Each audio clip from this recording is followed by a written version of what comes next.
यह घटना कई वर्ष पहले की है। उस समय मैं फ्रांस की सरकार में सरकारी वकील, इंपीरियल अटॉर्नी के पद पर कार्य करता था। एक दिन मुझे एक ऐसे मामले की जांच का काम सौंपा गया जिसने पूरे प्रांत को भय और आश्चर्य से भर दिया था। यह मामला एक स्कूल के शिक्षक एंटोन लॉरेंस से जुड़ा था। एक आदर्श शिक्षक एंटोन लॉरेंस उत्तरी फ्रांस के एक छोटे से प्रांत के स्कूल में पढ़ाते थे। वे अत्यंत बुद्धिमान, शांत स्वभाव के और धार्मिक व्यक्ति माने जाते थे। गांव के लोग उनका बहुत सम्मान करते थे। उनका जीवन भी पहले बहुत सुखी था। उनकी पत्नी मारिया अत्यंत सरल और प्रेमपूर्ण महिला थी। कुछ वर्षों में उनके घर 3 प्यारे बच्चे पैदा हुए, 2 बेटे और 1 बेटी। एंटोन अपने बच्चों से बहुत प्रेम करते थे। उनके जीवन का सबसे बड़ा सुख वही बच्चे थे। लेकिन दुर्भाग्य ने उनका पीछा नहीं छोड़ा। फेफड़ों की एक गंभीर बीमारी फैल गई और कुछ ही वर्षों में उनके तीनों बच्चों की एक एक करके मृत्यु हो गई। इन घटनाओं ने एंटोन को भीतर से तोड़ दिया। वे कई महीनों तक गहरे शोक में डूबे रहे।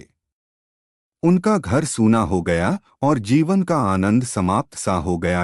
विद्यार्थियों में ढूंढा अपने बच्चों का प्यार। समय बीतने के साथ एंटोन ने अपने दुख को कम करने का एक तरीका खोज लिया।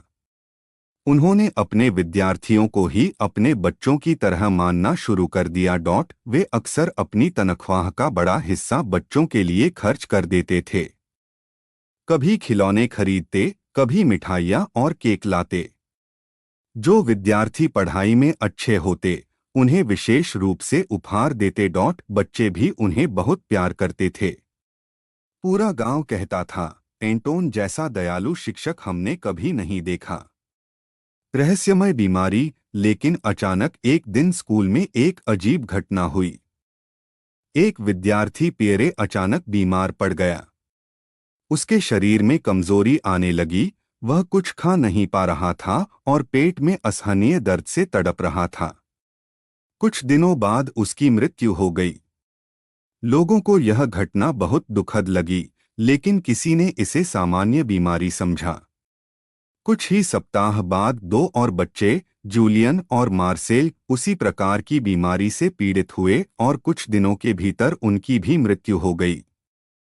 अब पूरे गांव में डर फैल गया। डॉक्टरों को बुलाया गया। जांच की गई, लेकिन बीमारी का कारण समझ में नहीं आया। कुछ लोगों ने अनुमान लगाया कि शायद गंदे पानी के कारण कोई छूत की बीमारी फैल गई है। 1 साल बाद फिर वही घटना। लगभग 1 वर्ष तक सब कुछ शांत रहा।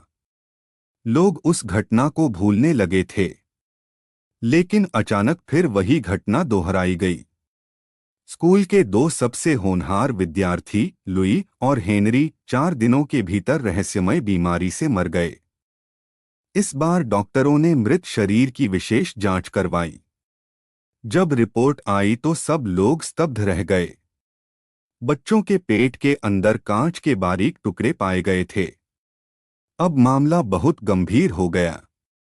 यह समझ में नहीं आ रहा था कि बच्चों के पेट में कांच कैसे पहुंचा। संदेह की शुरुआत जांच के दौरान पता चला कि बच्चों ने मरने से पहले एंटोन द्वारा दी गई मिठाइयाँ खाई थीं। इसी बीच एंटोन के घर के रसोई घर में एक बर्तन के तले में पिसा हुआ कांच मिला। पहले तो लोगों ने सोचा कि यह नौकरानी एलिसा की लापरवाही होगी। लेकिन कुछ दिनों बाद एलिसा भी उसी बीमारी से पीड़ित हो गई। पूछताछ करने पर उसने स्वीकार किया कि उसने बच्चों के लिए रखी मिठाइयों में से चोरी करके कुछ मिठाइयाँ खा ली थीं। अब पुलिस को शक हुआ। अदालत के आदेश से एंटोन के घर की तलाशी ली गई। अलमारी में बहुत सी मिठाइयाँ रखी हुई मिली। जब उनकी जांच की गई तो पता चला कि उनके अंदर कांच और टूटी हुई सुइयों के छोटे छोटे टुकड़े भरे हुए थे। गिरफ्तारी। यह देखकर पुलिस तुरंत एंटोन को गिरफ्तार कर लिया गया। एंटोन बहुत घबरा गए। उन्होंने जोर जोर से कहा, मैं निर्दोष हूं। किसी दुश्मन ने मुझे फंसाने के लिए यह सब किया है। उनकी बात सुनकर कुछ लोग दुविधा में पड़ गए, क्योंकि वे सचमुच बहुत दयालु और अच्छे व्यक्ति माने जाते थे। लेकिन सबूत लगातार उनके खिलाफ मिलते जा रहे थे। एक दुकानदार रॉबर्ट ने अदालत में गवाही दी कि एंटोन कई बार उसकी दुकान से बारीक सुइयां खरीद कर ले जाते थे और दुकान में ही उन्हें तोड़कर देखते थे। बच्चों ने भी बताया कि एंटोन उन्हें अपने सामने मिठाइयाँ खिलाते थे और बाद में सभी कागज व निशान मिटा देते थे।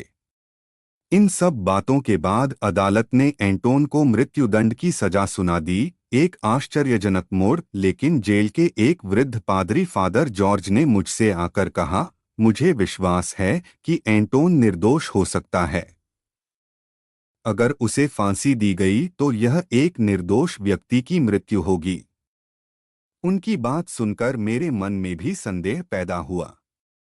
मैं पेरिस गया और सम्राट नेपोलियन तृतीय से इस मामले की चर्चा की। सम्राज्ञी ने कहा, किसी निर्दोष को मार देने से अच्छा है कि एक दोषी को क्षमा कर दिया जाए। अंत में सम्राट ने एंटोन का मृत्युदंड रद्द कर दिया और उसे आजीवन कठोर कारावास की सजा दी गई। कुछ वर्षों बाद खबर मिली कि जेल में एंटोन का व्यवहार बहुत अच्छा है, इसलिए उसे एक धार्मिक संस्था में सेवा का काम दे दिया गया। फिर एक दिन मुझे एक युवा पादरी का संदेश मिला कि एक मरता हुआ व्यक्ति मुझसे मिलना चाहता है। मैं वहां पहुंचा। एक छोटे से कमरे में एक बेहद कमजोर आदमी पड़ा था। उसकी आंखें अजीब चमक से भरी थीं। उसने धीरे से कहा, क्या आप मुझे पहचानते हैं? मैंने कहा, नहीं। वह बोला, मैं एंटोन लॉरेंस हूं। मैं चौंक गया। भयावह स्वीकारोक्ति। मरने से पहले उसने कांपती आवाज में कहा, मैं आपको एक भयानक सच बताना चाहता हूं। बच्चों की हत्या मैंने ही की थी। मैं स्तब्ध रह गया। उसने बताया, अपने 3 बच्चों की मृत्यु के बाद उसके मन में ईश्वर के प्रति भयानक क्रोध पैदा हो गया था। उसे लगा कि ईश्वर निर्दयी है और मनुष्यों को कष्ट देकर आनंद लेता है। उसने सोचा कि अगर ईश्वर मनुष्यों को मारकर खुश होता है तो वह भी उसी का साथ देगा। इसी पागलपन और प्रतिशोध की भावना में उसने बच्चों की मिठाइयों में कांच और सुइयां मिलाकर उन्हें मार डाला। उसने यह भी बताया कि उसने पादरी के सामने झूठा पश्चाताप दिखाकर मृत्युदंड से बचने की योजना बनाई थी। यह सब सुनकर मेरा शरीर सिहर उठा। कुछ ही देर बाद एंटोन की मृत्यु हो गई। मैं वहां से बाहर निकला तो मेरे मन में केवल एक ही विचार था, जब दुख और क्रोध मनुष्य के हृदय में अंधकार भर देते हैं, तब वह सबसे भयानक अपराध भी कर सकता है।